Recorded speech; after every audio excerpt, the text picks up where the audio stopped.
Indeed, I support Nupur Sharma because I believe that nobody should be punished or apologize for speaking the truth. We might like it, we might dislike it, but she spoke the truth about Muhammad, and it's so unfair. Jews or Christians or Hindus, they get the worst treatment in their own country. So एक anti Islam Dutch politician है जो ये कहते हैं the biggest problem in Netherlands जो है वो Islamisation है। और उन्होंने ये भी कहा है कि हम कुरान को भी बैन कर देंगे और मस्जिदें भी बंद कर दूंगा।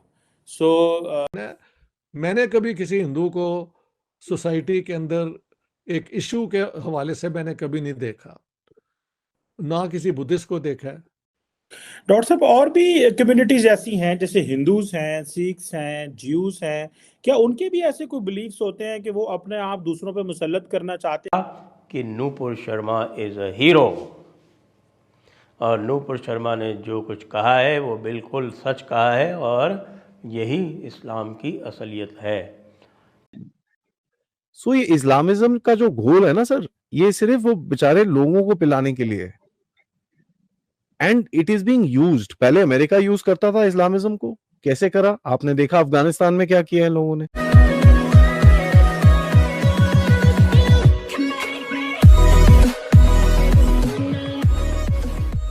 नमस्कार दोस्तों, और पिछले दिनों नीदरलैंड के अंदर जो इलेक्शंस हुए उसमें एक पार्टी जीती, फार राइट। मतलब यहाँ पर बीजेपी को भी राइट पार्टी कहा जाता है, राइट विंग पार्टी। लेकिन अलग अलग कंट्रीज़ के अगर पर्सपेक्टिव से देखो तो अलग अलग चीज़ें होती है राइट वाली। ईरान में अगर आप देखो राइट विंग, तो वहाँ पर जो वहाँ की शरिया रूल को फॉलो नहीं करता उसको मार दिया जाता है। बीजेपी यहाँ पर ऐसा नहीं करती। बीजेपी यहाँ पर ये कहती है कि जो परंपरा चल रही है उसको हमें फॉलो करना है। दैट इज़ जस्ट कि भाई हम नए ज़माने को फॉलो करेंगे, लेकिन जो पुरानी चीज़ें जो हमें वो छोड़नी नहीं है, ठीक है। और यहाँ पर ये जो भाई साहब है, जो मैं नीदरलैंड की यहाँ पर बात कर रहा हूँ, वो तो ये कहते हुए नज़र आए थे कि भाई मैं यहाँ पर जितने भी इमिग्रेंट्स हैं, खास करके मुस्लिम इमिग्रेंट्स, उन सबको भगाऊंगा। और नूपुर शर्मा वाला जो किस्सा हुआ था इंडिया के अंदर, उसमें भी इन भाई साहब ने, मतलब उस समय पर वो ऐसा लग रहा था कि वो फेस है, इलेक्शन के फेस है, लेकिन इतनी बड़ी मात्रा में सीटें जीत कर आएंगे पता नहीं था। इन्होंने नूपुर शर्मा को भी यहाँ पर सपोर्ट किया था। हालांकि उसके बाद कई सारे पाकिस्तानी थे जो इनको टारगेट कर रहे थे, लेकिन वो पाकिस्तान में बैठकर और कुछ कर नहीं सकते थे, ट्विटर पर सिर्फ गालियाँ दे सकते थे। तो यहाँ पर यही बात हो रही है। इसी के साथ ही वीडियो शुरू करते हैं। बड़ी खबर चल रही है, वो ये चल रही है कि एक एंटी इस्लाम डच पॉलिटिशियन है जो ये कहते हैं the biggest problem in Netherlands जो है वो इस्लामाइजेशन। और उन्होंने ये भी कहा है कि हम कुरान को भी बैन कर देंगे और मस्जिदें भी बंद कर दूंगा। और वो कहते हैं जो सबसे बड़ा प्रॉब्लम है नीदरलैंड में वो इस्लामाइजेशन है। और उन्होंने कहा ये एक एग्जिस्टेंशियल थ्रेट है हमारी आइडेंटिटी को, हमारी पहचान को, हमारी आज़ादी को। अब वो ये जो क्वेश्चन है डच पॉलिटिक्स में बड़ा इम्पोर्टेंट होता जा रहा है। और जिसे वो कहते हैं ना कि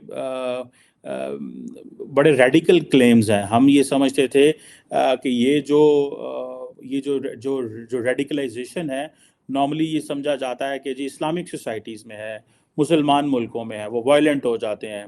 लेकिन बहुत सारे वेस्टर्न ममालिक में ये चीज़ें देखी गई कि बड़े हार्ड लाइनर्स पॉलिटिशियंस हैं। आप फ्रांस में चले जाएं तो मरीन ले पेन हैं, वो बहुत हॉकिश हैं। अभी ये जो हैं गेट विल्डर्स जो हैं, अगर आप इनको देखें तो ये भी बड़े जो है ना वो हॉकिश लीडर हैं। और अब पूरा इस वक्त सारी ग्लोबल प्रेस देखें, एक ही बात कही जा रही है, एंटी इस्लाम पॉलिटिशियन। हर बीबीसी को आप देख लें तो वो भी यही कहेगा एंटी इस्लाम पॉपुलिस्ट जो लीडर है, ड्रामेटिक विक्ट्री। डॉक्टर साहब, और भी कम्युनिटीज ऐसी हैं जैसे हिंदूज हैं, सिख्स हैं, ज्यूज हैं, क्या उनके भी ऐसे कोई बिलीफ्स होते हैं कि वो अपने आप दूसरों पे मुसल्लत करना चाहते हैं, या उन कल्चर से थोड़ा जो है वो डायसेक्ट करते हैं, या अपनी आइडेंटिटी अलहदा रखना चाहते हैं, या कि ये सिर्फ मुस्लिम्स कर रहे हैं? ये मुसलमानों का ज्यादा, एक तो है कि जो सबसे बड़ा ग्रुप है 15 से 20 मिलियन, वो तो मुसलमानों का है ना, क्योंकि दुनिया में मैंने कभी किसी हिंदू को सोसाइटी के अंदर एक इशू के हवाले से मैंने कभी नहीं देखा, ना किसी बुद्धिस्ट को देखा है। सरदार जो हैं उनका सिर्फ प्रॉब्लम ये होता है कि अगर वो पहनते हैं ना अपनी टर्बन, तो वो कहेंगे जी हम बस भी चलाएंगे तो अपनी टर्बन पहनेंगे, इस किस्म की कोई बात होती है उनकी। वहां पे भी क्या कॉम्प्रोमाइज होता है नहीं होता आई डोंट नो, लेकिन सरदारों ने इसके अलावा कभी कोई और शोशा नहीं छोड़ा। लेकिन every day you will find Muslims in some way getting involved। और फिर जो आजकल क्रिमिनल गैंग्स बहुत ज्यादा हैं वो मिडिल ईस्टर्न बेस है उनकी, इत्तेफाक से वो भी हमारे जैसे कल्चर से आए हुए हैं। तो ये सारी चीजें जो है ना, the increase in violence crime. ये हैं नीदरलैंड्स के बनने वाले नए प्राइम मिनिस्टर। अब इनकी ख़ास बात क्या है? ख़ास बात यह है कि यह नूपुर शर्मा के समर्थक है। जी हाँ, वही नूपुर शर्मा जिनको इस्लामियों ने सर तन से जुदा की धमकी दी थी। और उस समय पर जब भारत में उनका कोई समर्थन नहीं कर रहा था, तब नीदरलैंड्स की जो पार्टी है उनकी anti Islamic anti immigration party है, PVV, उसके जो अध्यक्ष हैं शीख विल्डर्स, उन्होंने खड़े होकर कहा था और ट्वीट किया था, ओपन में कहा था और ये कहा था कि Nupur Sharma is a hero.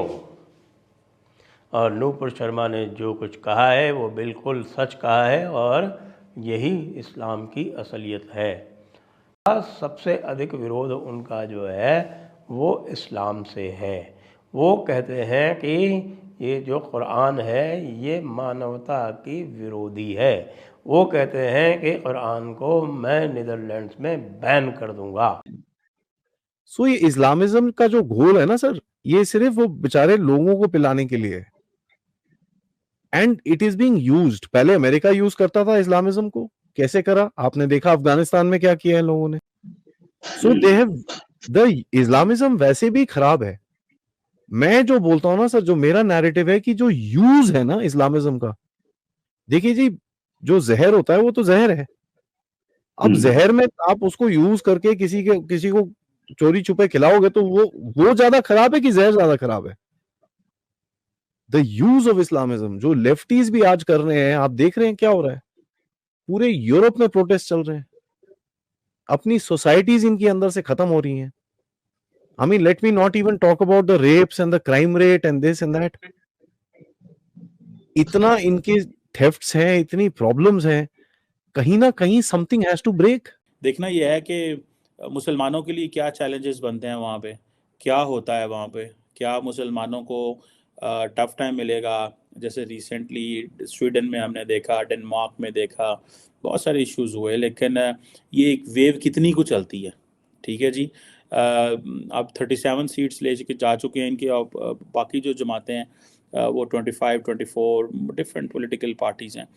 लेकिन ये क्या कर सकेंगे, क्या होगा, कैसे होगा, ठीक है जी। और ये एक ये जो tsunami of asylum and immigration जो है, ये सारे मैं I have seen this in Europe. मैंने यूरोप में ये चीज़ें देखी हैं कि लोग अब बहुत ज़्यादा इस पर कंसर्न हो गए हैं। ये प्राइमरली अगर इस्लामिक ना भी हो तो आप देखें कि आप फॉर एग्जांपल भारत से, बांग्लादेश से, नेपाल से, पूरी दुनिया से इमिग्रेशन हो रही हैं और लोग बाहर जाना चाहते हैं। कहाँ ये एक बड़ा खतरनाक ट्रेंड है, बट मगर ये एक प्रिवेलिंग ट्रेंड है, यानी ये एक नहीं कि एक ही मुल्क में हो रहा है। देखिए, जहां मैं रहता हूं स्वीडन में, वहां पे जो सबसे बड़ी पार्टी नंबर 2 है हमारी पार्लियामेंट में, वो ओपनली एंटी इमिग्रेशन पार्टी है, बेसिकली एंटी मुस्लिम पार्टी है। उसे कहते हैं स्वेरियस डेमोक्राटर, Swedish Democrats, not Social Democrats. वो तो है ना एक बिल्कुल मुख्तलिफ सोच के मालिक हैं। ये हैं कि स्वीडन फॉर द स्वीड्स। अब ये विल्डर जो है, ये तो सरे फरिस्त पे है उन लोगों को जो ओपनली एंटी मुस्लिम है। और इसने कई दफ़ा कहा भी है कि मुसलमान जो हैं वो जुडियो क्रिश्चियन ट्रेडिशन जो है, सिविलाइजेशन, उसका बिल्कुल हिस्सा नहीं है, इनको यहाँ से निकालना